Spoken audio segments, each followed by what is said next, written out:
मसीह यीशु के बाबरकत जलाली और पुरफजल नाम में आप सबकी सलामती हो। आप देख रहे हैं Bible question answer YouTube channel.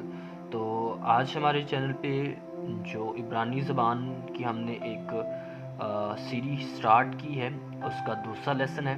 और जो दूसरे लेसन में आज हम इब्रानी ज़बान के अल्फ़ाबेट के दो और मज़ीद लेटर सीखेंगे। दो दो करके आप सीखेंगे तो आपके जहन में ये बैठता जाएगा, अच्छे तरीके से आप उसको याद भी कर सकेंगे और अच्छे तरीके से आप उसको सीख भी सकेंगे।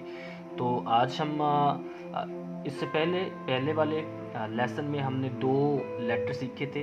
पहला था जिसको हम इब्रानी ज़बान का जो पहला लेटर है उसको हम अलिफ बोलते हैं। ये पहले लेसन में मैं बता चुका हूँ, सिखा चुका हूँ। और दूसरा लेटर था बेत। इसके बारे में मुकम्मल मालूमात के लिए आप मेरी पहली वीडियो पे जाएं और उस पे आप देख के ये मुकम्मल मालूमात ले सकते हैं इन दो लेटर्स के मुतालिक। तो चलें, आज हमारा नेक्स्ट लेटर जो है इब्रानी ज़बान के अल्फ़ाबेट का नेक्स्ट लेटर जो है वो है गेमिल, जिसको हम यूँ लिखते हैं। ये हमारे पास जो लिखा हुआ लेटर है, ये फॉर्म जो है ये प्रिंट फॉर्म है। और इसके बाद हम हैंड राइटिंग फॉर्म में अगर इसको देखें, हैंड राइटिंग में हम हाथ से अगर लिखें तो इसको कैसे लिखा जा सकता है, हाथ से लिखने का स्टाइल अलग है। तो ये आपको उर्दू ज़बान का जीम या हे लग रहा है, लेकिन वो जीम या हे नहीं बल्कि रिटन फॉर्म में गेमिल है।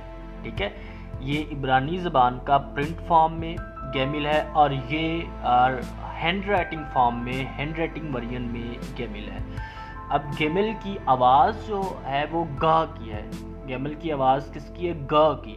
तो इसी तरह जैसे कि हम साथ में सीख रहे हैं कि उर्दू ज़बान में इसी आवाज़ का हमारे पास कौन सा लेटर मौजूद है।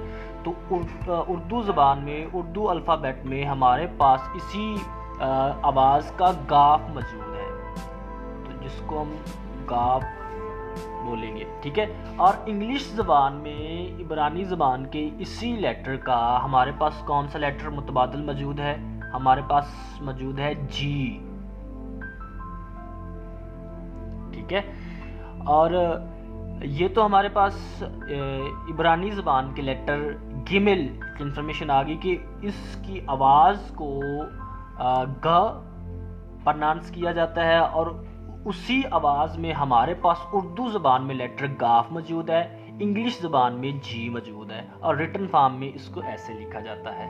और अगला लेटर जो है, चौथा लेटर जो है इब्रानी ज़बान का, वो है दालित और उसको यूँ लिखा जाता है। ठीक है, और यहाँ से याद है कि 90 डिग्री का एंगल बनना चाहिए और थोड़ी सी इधर अजाफी लाइन। तो ये है दालित, डॉट लगा के।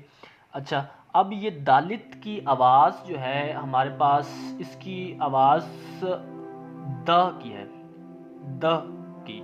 तो द की आवाज़ हमारे पास, अगर इसको हम हैंड राइटिंग फॉर्म में लिखें तो हैंड राइटिंग फॉर्म हमारे पास क्या होगी, इसकी इस तरह हैंड राइटिंग में लिखा जाएगा ये। ठीक है, और इस तरह से इसकी उर्दू ज़बान में हमारे पास जो आवाज़ मौजूद है वो है दाल की। और फिर इसी तरह इंग्लिश ज़बान में कौन सी आवाज़ लेटर होगा? डी होगा। तो इब्रानी ज़बान के चौथे लेटर को हम गेमिल बोलते हैं, जो कि हैंड राइटिंग में ऐसे लिखा जाता है। और तीसरे लेटर को गेमिल बोलते हैं, हैंड राइटिंग में ऐसे लिखा जाता है। चौथे लेटर को हम दालित बोलते हैं, जो हैंड राइटिंग में ऐसे लिखा जाता है। और ये इसकी उर्दू में आवाज़ दाल इसकी जगह आएगी और इसकी जगह इंग्लिश में लेटर जो है वो डी है। ठीक है, तो अगर हम इसकी मशक करना चाहें तो हम चारों लेटर की मशक करते हैं। तो देखते हैं इसकी अलिफ और बैत की जो हमने मशक की थी, तो उसके हमने लिखा था अब्बा, दोनों लेटर्स का मिला के क्या लिखा था? अब्बा। और इसी तरह हैंड राइटिंग फॉर्म में, मतलब हाथ से लिखी हुई लिखाई में हम कैसे लिखेंगे इसको, इस तरह से,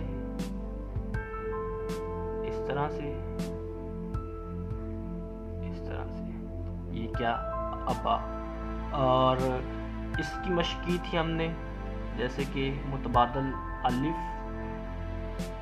बैत की जगह बे और फिर अलिफ की जगह अलिफ, तो क्या निकला था हमारे पास, अबा। और इसी तरह हम गेमिल की अगर करें तो गेमिल इब्रानी ज़बान में लफ्ज़ है गग।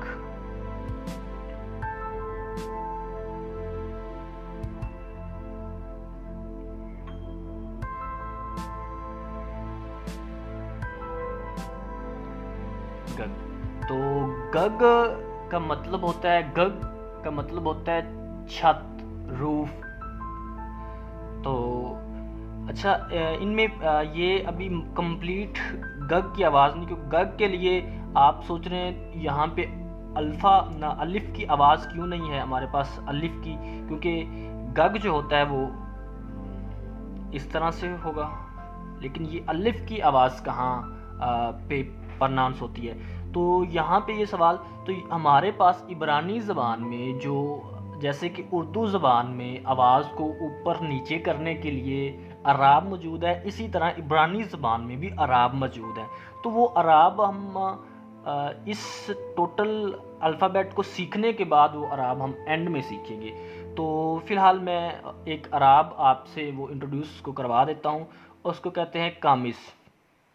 कामिस इस तरह का होता है, हाफ टी का निशान होता है। तो हाफ टी ये जब किसी लेटर के नीचे लगता है तो उसकी आवाज़ ऊपर की तरफ उसमें अलिफ का इजाफा कर देता है। तो ये क्या हो गया, गग। तो इसी तरह अबा, अबा में भी इसका इजाफा है, अबा, ठीक है। और ये मतलब कि आवाज़ को ऊपर खींचने के लिए ये इस्तेमाल होता है। तो यहाँ पे ये कामिज़ लगने के बाद ये दोनों गैमिल और गैमिल, गैमिल प्लस गैमिल क्या बनेगा, गग।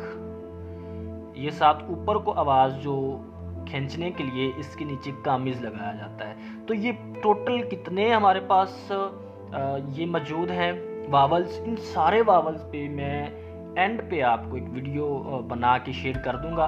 तो आज हमने इब्रानी ज़बान के दो और लेटर सीखे, गग और दालित, और इनकी ये जो है, ये शेप जो है, ये है इनकी आवाज़ उर्दू में और इंग्लिश में इनके लिए लेटर मौजूद है, और ये इनकी एक मशक है।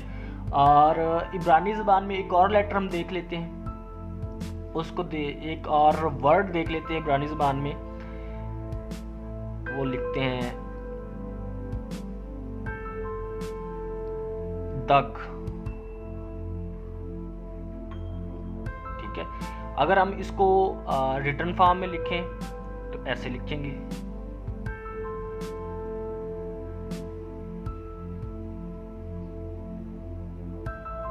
ठीक है, दग। अब दग क्या है, दग का मतलब होता है मछली, फिश। तो ये क्या है, दग, दाल और का, दग। इब्रानी ज़बान में क्योंकि दालित का जो कन्वर्ट फॉर्म हमारे पास उसकी मुतबादल उर्दू में मौजूद है, वो है दाल। और उर्दू में गैमिल के लिए जो है आवाज़ हमारे पास गाफ है। तो ये क्या होगा, दग। दग का मतलब क्या होता है, मछली। और इसी तरह हम गग को अगर रिटन फॉर्म में लिखना हो, गग को अगर रिटन फॉर्म में लिखना हो तो गग को यूं लिखेंगे, ठीक है, बत्तख, हाफ टी का निशान। तो ये हमारे पास था आज का लेसन, और नेक्स्ट लेसन में हम हे के मतलब सीखेंगे और इब्रानी ज़बान के अगले लेटर्स के मतलब सीखेंगे। मैं कोशिश करूँगा कि जल्दी से जल्दी हम इन लेटर्स की मशक को कंप्लीट करें, ताकि इसके बाद हम वावल्स, और इसके बाद मैं कोशिश करूँगा कि अगली लैंग्वेज हमारे पास जो है बाइबल की नए अहदनामे की यूनानी है, तो फिर हम यूनानी के ग्रीक के मतलब ऐसे ही लेटर बाय लेटर करके सीखेंगे। तो wish you best of luck, God bless you. Video अच्छी लगे तो लाइक और शेयर ज़रूर कीजिएगा।